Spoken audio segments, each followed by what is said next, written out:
Hello everyone, this is Perfectus, and today we're playing a game called Swooning over Stands. This is a Gravity Falls fan-made game, and this is a game about falling in love with the two stands. People wanted me to make a video on this, so I'm doing it now. Let's start. That's cool. Ah, good old road trips, full of promise and ripe with potential for adventure. Soul-searching and incredible scenery.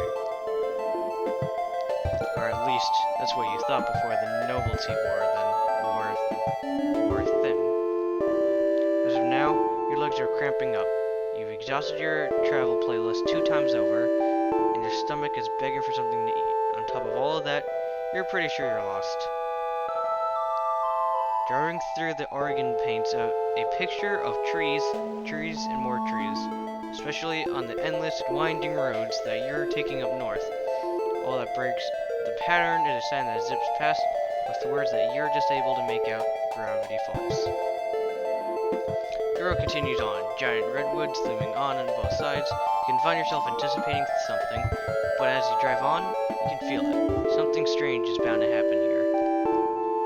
Something weird. And that's when it happens. Your car picks up speed. The change came out of nowhere, and you quickly put your foot on the brakes, but horrifyingly, the car seems to be driving on its own willpower. Trying to stay calm despite the panic welling in your chest, you pull the emergency brake, only to find the car resist and keeps moving forward, like something is pulling it. The car begins to rattle, the wheels scratch against the country road, and you're screaming until crash. There's smoke. Why is there smoke? Well, you cough, fumble for the door, and manage to undo the lock before the door is wrenched outward from your grasp. Something lands on your shoulder. A hand.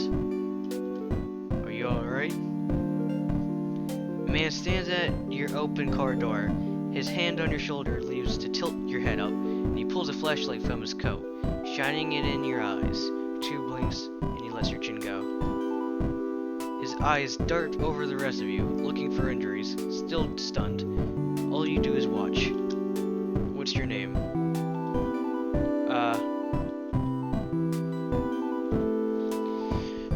Type in your name. Homophobe. And your pronouns? Alright. Homophobe on Stanford Pines. Ford for sure, short.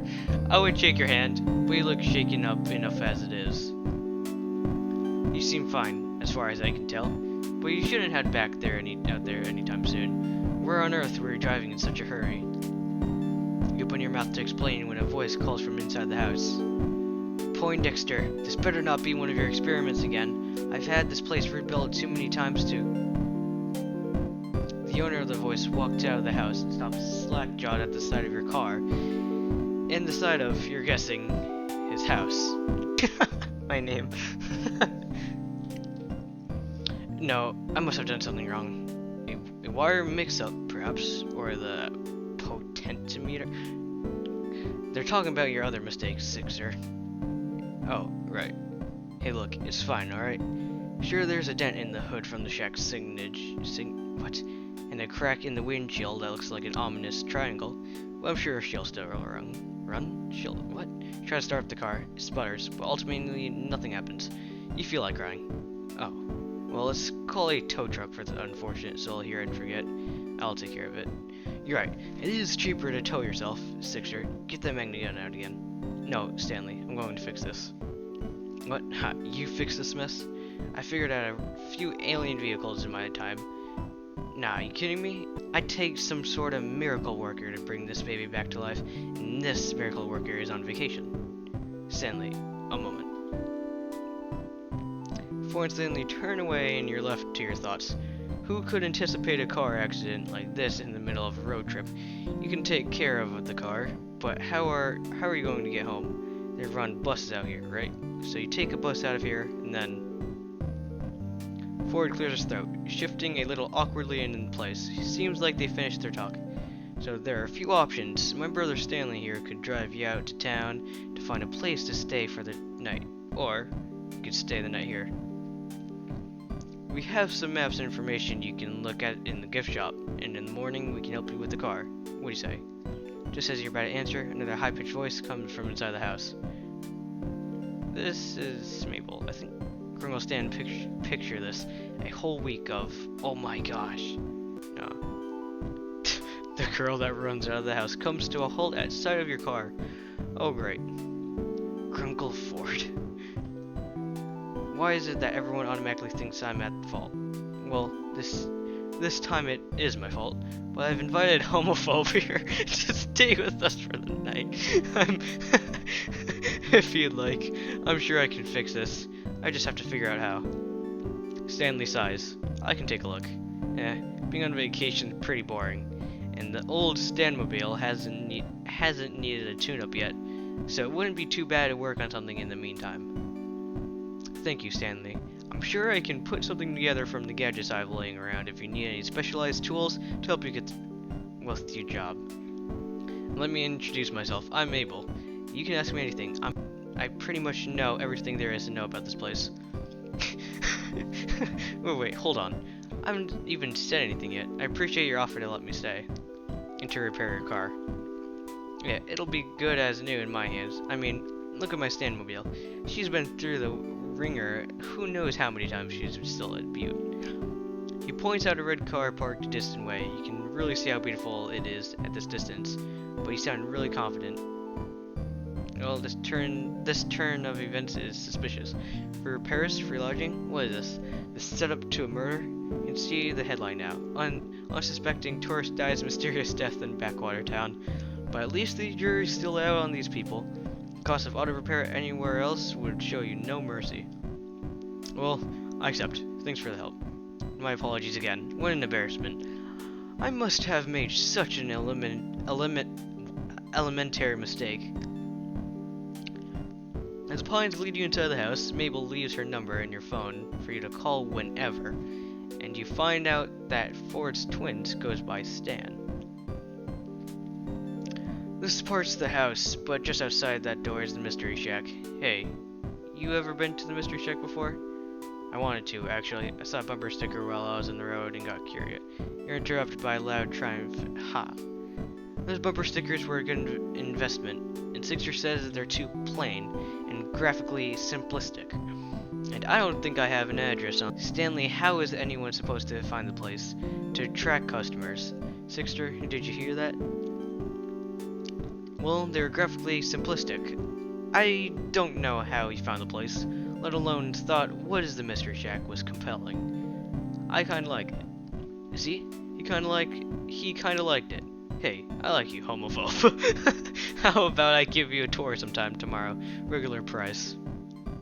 Tomorrow? Then I'll have to squeeze all my get-to-know-you questions in today.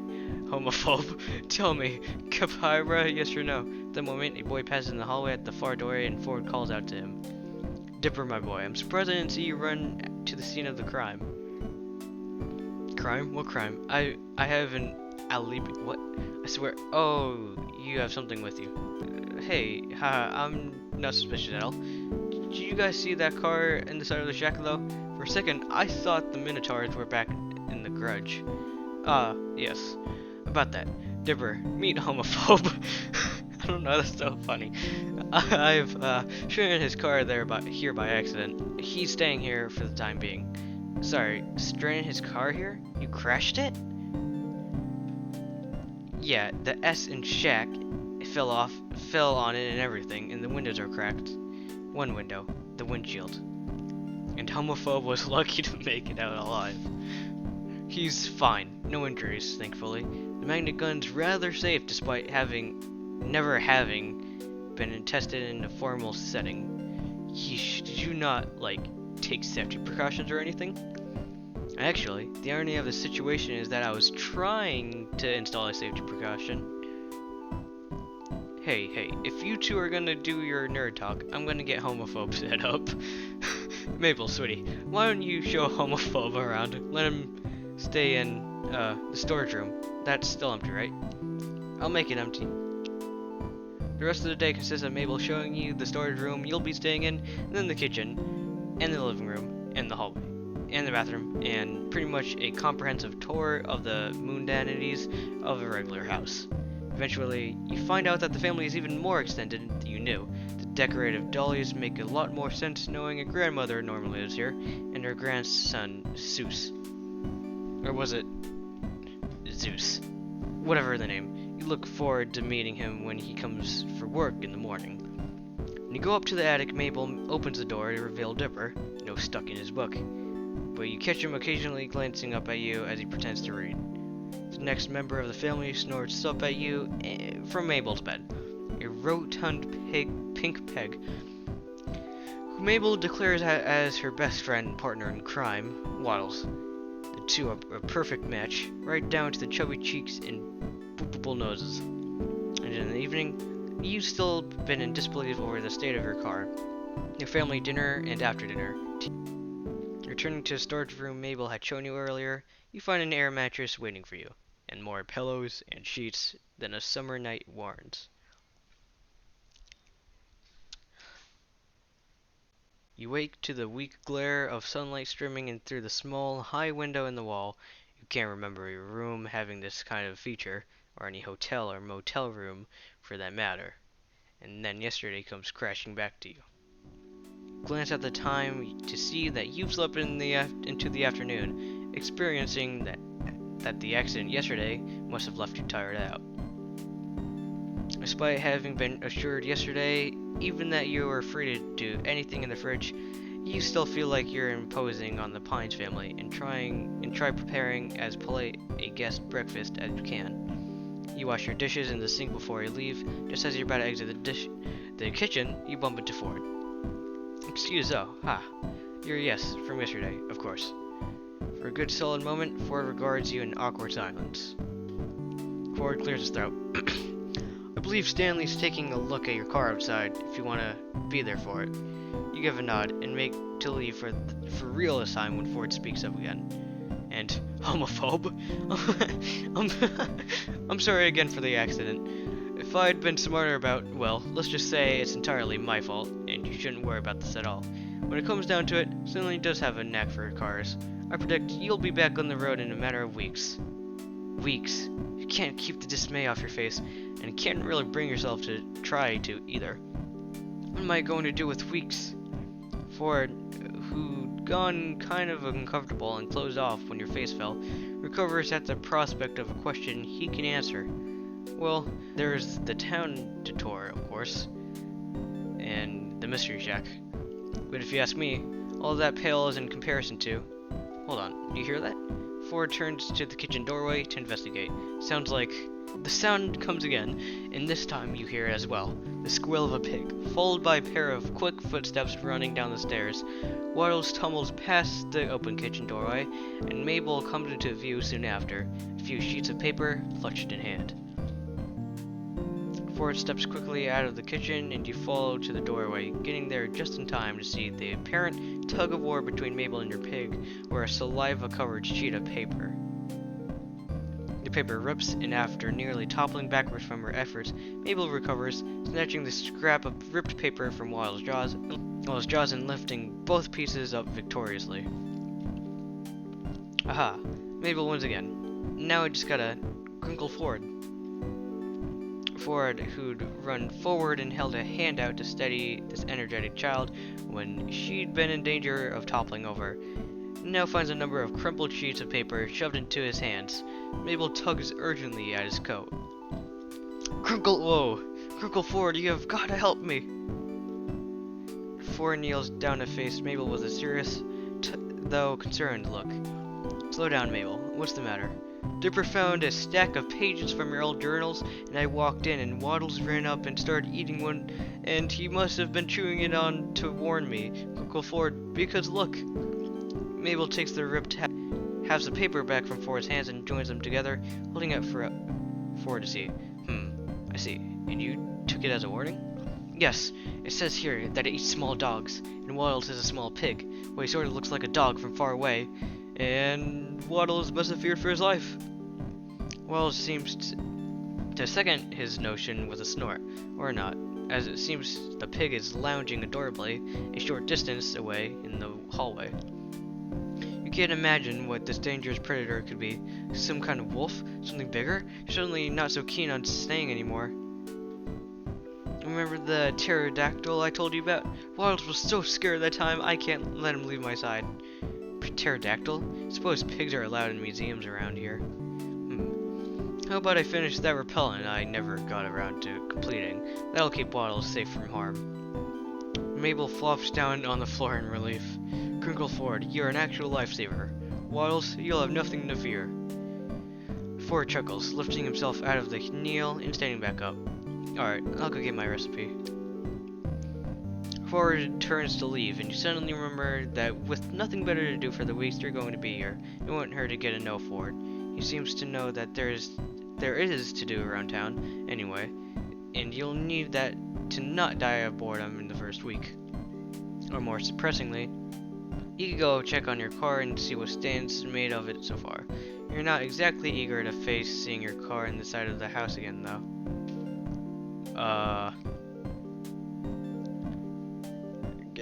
I'll just get to know him. Ford, wait, need a hand with that recipe? I can handle it myself. Sure you couldn't use a hand?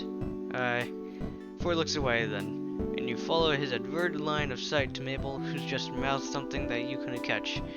When she catches you looking her way, Mabel gives you a 100-watt smile. A picture of innocence. Ford rubs the back of his neck. Yes, I suppose I can accept some help. And with that, assured that Ford is on task, you spot Mabel rolling away with Throttles into the living room. Before we get started, I suppose I should give you an introduction. Homophobe, tell me, do you believe in the supernatural? I want to. Well, you're about to come face to face with the unexplainable yourself. You see, Gravity Falls isn't some quiet, unassuming backwater town. Much more lurks below its surface. Ford pockets the crumpled journals, papers, and gestures for you to join him as he walks. You do, and follow him through the living room into the gift shop. For example, you must have heard Mabel mention a pterodactyl. Most would say none exist in the living world today, but I say, not if you know where to look. If anything else told you this, you'd be disinclined to believe them, but the authority of Ford carries is surprisingly compelling.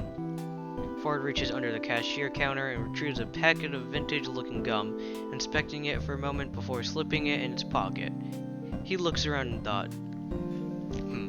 Hold on to my explanation for the moment. I need to retrieve some more supplies.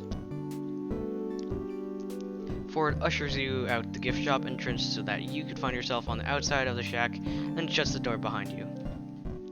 Okay. Turn and try to peer through the window, respect the man's privacy. He's clearly got business in the gift shop. You, crickling politely, just stand out there until Ford returns. Maybe scan the sky for a pterodactyl while you wait. Oh shoot, 1 second. Ford hurries back to the house, realizing he forgot one more important component to this adventure, a butterfly net. Before you get a chance to ask, he strides out ahead of you, obviously in no mind to tell you what it's for quite yet. The pair of you walk past the shack and down a well-worn path into the trees surrounding the house, sunlight peeking between the pines. He double-checks whatever he scribbled onto the paper and tucks it back into one of his coat's seemingly infinite pockets. He stops and turns to face you with a definitive nod. My recipe for repellent called for a sprig of lavender, 2 thin slices of ginseng, and a drop of bat blood, a chunk of amber, and 3.5 millimeters of ink. He pauses, staring down at the path in thought. Obviously, I already have all those components on hand, all except for the last ingredient, a single moth's wing. You see, Mothman is the very creature on the page that Wiles seems to fear, using a piece of itself which should ward it away, or at least lead it to believe that Wiles isn't for eating. I would have already completed the repellent years ago if I had managed to collect that wing. Was it too difficult? Oh, I just never got around to it. Besides, Mothman used to come bad at this lamp I had lit out in the backyard. It seemed such an innocent hobby that I've never had the heart to chase it off. But if this brings Mabel and your pig a peace of mind, then the time has come to finish this. Sunlight filters in through the trees, causing dappled shadows across Ford's coat as he leads in front of you. Break the silence. You're free to speak. Ford glances back at you. You know, for Gravity Falls locals, encounters with strange creatures like Mothman are commonplace, I have to admit. I'm looking forward to seeing what a tourist will think of the true oddities of this town. I study anomalies, anything unusual, strange, and just plain weird. I began my research in this town because it was, and remains, a hotbed of paranormal activity. I made this exact trip years ago, though, at the time, I had no idea where I was going. It was just dumb luck that I managed to tail Mothman back to its cave from my backyard. Navigating the forest by moonlight is poetic, but not advisable. I made plenty of other discoveries as well, from fairies to gnomes to amalgams of creatures who were never meant to cross to... wait. Ford reaches into his pocket and pulls out the slightly crumpled pages Mabel had pushed into his hand earlier, smoothing them out and shuffling through them. Take a look at these. They're more definitive proof, just my word. You accept the pages from him and find that they're scanned pages from some sort of journal. Just as you'd heard Mabel say, fluid cursive tales of Mothman, bearded cubs, campfires, and more. Ford gestures to them and explains. I detailed my discoveries in a series of research journals, the remaining pages, at least. I wonder where Stanley was keeping these. Though Ford seems to find his own comments amusing, he doesn't fail to notice your unease. I do have weapons in case things escalate, so there's no need to worry. You brought weapons? Not many. I have a stun gun, my fists, and my sharp wit. I feel safer already. I detailed my discoveries in a series of research journals, the remaining pages at least. I wonder where Stanley was keeping these. Yes, of course. Who else? There we go. Work now is far better, but I appreciate the compliment. Despite his understated words, Ford looks surprisingly pleased. That's one way to put it. Only took 6 years for me to get it over my head. He takes a silent moment to look away from her gaze, seemingly in bittersweet remembrance. I thought it would be prudent to leave its magnetic fields alone for a while until I have the time to optimize it. You see, I was trying to widen the area of magnetic influence, but it's been a while since I last worked with a gun. I need to refamiliarize myself with its inner workings. My guess is I switched a wrong wire or two and instead narrowed the beam. I'd like to see how it works sometime. Really? You know, if you're interested in a device like that, my old research colleague Fiddleford would have more to show you. He's an engineering genius around here. Ask him about these creatures. Whoa!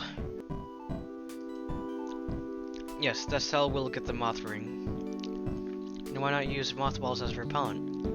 Well, I never tried. Could the most conventional method be the unconventional one? Or would Mothman be able to overcome its mothly nature and persist? You just narrowly manage not to collide into him and take a quick glance around to see nothing. Look, there. You see what looks like a bundled up plaid shirt moving along the forest floor? Wait, is that a beaver sail? It looks like a platypus? Platypus. Ah, what were you doing all the way out here? Don't you mean a platypus? Howard shakes his head with a grin. I meant what I said. It's a platypus. A platypus. Gordon moves into a crouch, but stays at a respectable distance, following this small creature. You watch him, and after a moment, mimic his actions. Before giving the creature a bright smile, the first of its kind that you've ever seen since leaving Mabel at the shack. You're a cute one, aren't you? And one of my favorite patterns, too. Ford motions for you to move forward a little more to the distance he's maintaining. If I were to rate the oddities that live in this forest on a scale of least to most annoying, these little guys would get immunity. They have done nothing wrong, and I appreciate them for it. As the two of you watch in quiet appreciation, the platypus ambles into the underbrush and vanishes from view. What a cute little guy. Two of you continue deeper into the forest. The foliage seems denser now, and you look through the treetops for a glimpse of the sun, which has by now dropped low in the sky. It had already been getting late when you left, but you hadn't thought Mothman would be this far out. Almost as though he'd read your mind, Ford answers for you. Mothman is rather reclusive, and as such, lives deeper within the forest than bolder creatures like the gnomes. Are you alright? Huh? Are you tired at all? I should have asked sooner. It's just been a long time since traveled with anyone new. Stanley, tends to speak his mind without my asking. I'm fine, really. I'm glad to hear it. Still, we still have some time until sunset. Let's wait here in the meantime. Image of traveling with Stan. I suppose it wouldn't do any harm to tell you. He says that, but the tone of his voice says he's been dying to tell someone for months. I've been sailing with Stanley around the world, chasing after hot spots of anomalous activity. He seemed to view it as a vacation, but I saw it as a chance to pick back up on some serious research. I've been rather eager to break the news of what we've found to the world, but I first must organize my findings. And, if I'm honest, I still need some time to get back in the swing of things. Must be strange to come back after traveling so long, huh? More than you know. Ford laughs, shaking his head. Behind his glasses, his eyes are downcast, almost sad. You want to ask, but decide to stay silent. The moment the sun touches the horizon through the gaps of the treetops, Ford gestures for the two of you to continue. You hadn't noticed, but you've been resting within short distance of a small clearing that holds a cylindrical stone marker. The stone marker bears intricate swirls carving into its surface. Ford reaches into his coat and produces the packet of gum from earlier, opening it and dumping the pieces out into his palm. Gum? Sure. Not sure why you came all the way out here to unwrap gum at sunset. You accept a stick of gum. Ford puts the remaining gum in his coat breast pocket. He unwraps the now empty gum pocket to reveal that it was hiding a small piece of parchment, folded up to act as lining. He smooths it out against the stone, holding it under the deep orange-red light of the sunset. You step closer to take a look over Ford's shoulder. The parchment holds a detailed drawing of the swirls carved into the stone, documenting every crack on the surface. As you watch, a golden cursive unfolds itself across the page, seemingly fueled by the sunset's warm light. Ford reads the word as they appear. Such a place the Mothman doth rest. But please do not disturb his nest. If kindness be something thou bereft. Ford lifts the parchment a little higher to prevent his shadow from obscuring the rest of the line. Follow thy nature and turn left. Think we turn left? I think so, homophobe. We press onward. Left leads you to a dimly lit cave, which Ford says he remembers well, except last time he was here, it was pitch black since he arrived in the middle of the night. From the steps you hear the faint sound of dripping water, echoing off the cave's shrouded walls. Slow as your eyes attempt to adjust to the low light. Ford pauses in front of you, reaching into his coat for something. Hold on. I have a flashlight in here somewhere. This cave has never received much natural light, you see, and, He rummage further and you see a couple dice, a pad of paper from earlier, and a quill. He has some custom pocket work going on in there, too. And you bet one of his coat's inner pockets has a pen protector in it. Ha, here we are. At least, allow me to... Darn it, out of batteries. Wait, I think I have one. Pull out your phone and turn on its flashlight. The light is small, but it does the job. Huh, you saved our hides there, homophobe. I was about to pull out a matchbook. With your light guiding the way, you and Ford move further into the cave, which yawns wide around you. It isn't until a sliver of natural light from the entrance disappears that Ford speaks again. It's been years since I've been here, decades even, at this point. But I'll always remember the eye bats as one of my first discovery when I arrived at Gravity Falls. How did you find them in the first place? One got into my house, you see. I was making breakfast one morning, and one managed to find my cereal box. When I poured the cereal into the bowl, it came fluttering out, agitated, like it belonged there. The nerve. Still sounded so indignant, even years later, that you laugh. I wanted to contain it for further study, but unfortunately it managed to get away. As I thought about it afterwards, its pupils had constricted against the light, unfamiliar of the bright light in the kitchen, so either it's nocturnal, or it lives in the deepest, darkest cave in Gravity Falls. I found them easily after that. Did you manage to catch one? Somewhat. I came running through this cave with the butterfly net in my wits. I brought a working flashlight that time. They all hid in dark corners. Once I turned the flashlight off, they flocked to me. I caught 18 of them that day, but it reminded me of the stealth uses of the rapid sound of clicking claws against stone startles you, a shiver running up your spine. The dark. Turn off your light, Ford taps your shoulder and gestures for you to keep moving forward. Eventually, the narrow passage widens into a larger room. The darkness shrouds the source of the dripping water from view. As your eyes adjust, you squint to see a strange, winged shadow. A shadow with eyes that glow red in your darkness like rubies. Your breath catches in your throat as the realization comes over you. For it's apparently fairly close to you in the room. You find when he speaks a few inches from your shoulder. You catch the shadow of his arms swinging out in a wide arc, like he's introducing you to homophobe. I'd like for you to meet the Mothman. He whispers, but even in the dark, you see him grinning excitedly at you.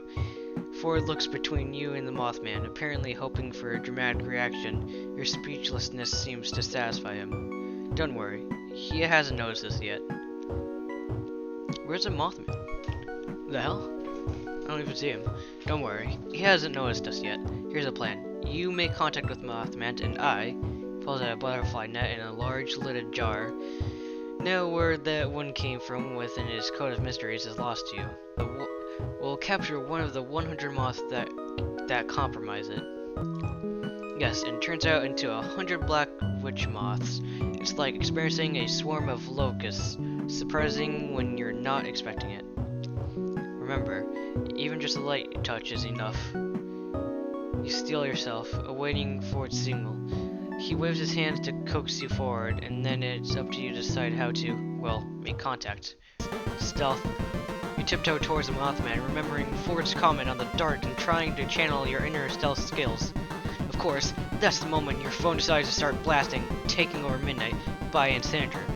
You're confused before remembering that Mabel added her number to your contacts and must have made that her custom ringtone. Mothman turns at the noise and screeches. Before you can barrel into it, the creature explodes into 100 moths, floating around you, getting stuck in your shirt and skittering around your face, surrounding you in mothy hell. Your task accomplished, Ford rushes into the large swarm of moths, waving the butterfly net. In a few unsuccessful swipes, he tries swatting the more aggressive ones away, but there are too many. Grab your phone and quickly switch the light on, running to Ford's side and holding it up high. You even attempt to call them over, despite knowing they don't respond to sounds. Before long, they all crowd around that phone. The sight of light flickering and reflecting off of so many small waves would be somewhat captivating if you hadn't just been in the midst of them. Ford puts the butterfly net back away, and jar in hand, carefully scoops one of the moths up. Well, that could have gone better, but we've succeeded nonetheless. As Ford pockets the jar, you turn off the light. With no light and no threats to focus on, the cloud disperses. That was amazing! Ford laughs, brushing the dust and dirt off his trench coat. You could say that. Our completed repellent is within sight. Let's head back. Ford turns to leave the cave. He looks calm and content. You, on the other hand, are buzzing with energy under the adrenaline rush. Should you go for a high five? No. When you and Ford finally reach the cave entrance, you find the forest that you left in the dying light is now awash with a silvery glow. A gap between the leaves overhead provides a view of the night sky, along with a long string of stars. A few more steps and the Milky Way comes into view, looking as if a tear across the fabric of the sky. Ford notices you looking. See something? The pterodactyl doesn't usually come out this late, but being a prehistoric creature, his behavior is rather unpredictable. It looks amazing, isn't it? It's remarkable of what you can see without light pollution from the city. Here on the outskirts of town, you can see what a good portion of the Milky Way every night. He gazes up into the night sky. A whole year has passed, yet it feels strange to see a sky I recognize. What? Oh, traveling. You know, I was in a different part of the world. both stare up at the sky in comfortable silence for a few more moments. The quiet of the forest settles in, along with the distant sound of flowing water. You find yourself surprisingly glad that Ford had accidentally pulled you here, if this was one of the moments you get to experience. At the corner of your eye, you swear you see Ford looking at you instead of up, but when you tilt your head back down, his attention is elsewhere. Eventually, the two of you come to a wordless mutual agreement to continue on, and you're walking again. You have to show me the other creatures that live here sometime. Glad you said so when you look over and find that Ford looks pleasantly surprised to hear it. His chest puffs out with pride. Of course, maybe we'll even get to the spot to hide behind, or tag along with Dipper when you next visit the multi-bear. The what? Ford taps his temple, grinning. You'll have to wait until I show you to find out. I'm holding you to that. We have some time left before we get back, if you're up for another walk. You must make a face because Ford looks back at you and laughs. We're not far, I promise. I just thought I might answer a few of your questions, if you have any. Actually, I do have questions. You must stay in great shape if you do this all day. Actually, this sort of thing isn't part of my exercise regimen. Ford turns left at the stone marker, towards the sound of the river, and sure enough, after a while it comes in view. The moonlight illuminates the water as you walk along it. After following the river for quite a few minutes, the shoreline expands into a small round lake in the center of a clearing. Overhanging it is a large flat rock, the kind that could be used as a less than effective diving board in times of emergency. The emergency being that one just had to jump into the lake. However, neither yourself nor Ford really look in the direction of the diving board. It leads you towards the edge of the lake, where a relatively flat boulder could substitute for a bench. And the two of you take a seat. And, well, we're gonna end off here. If you like it, make sure to like, subscribe, and turn on notifications. I will see you in the next one.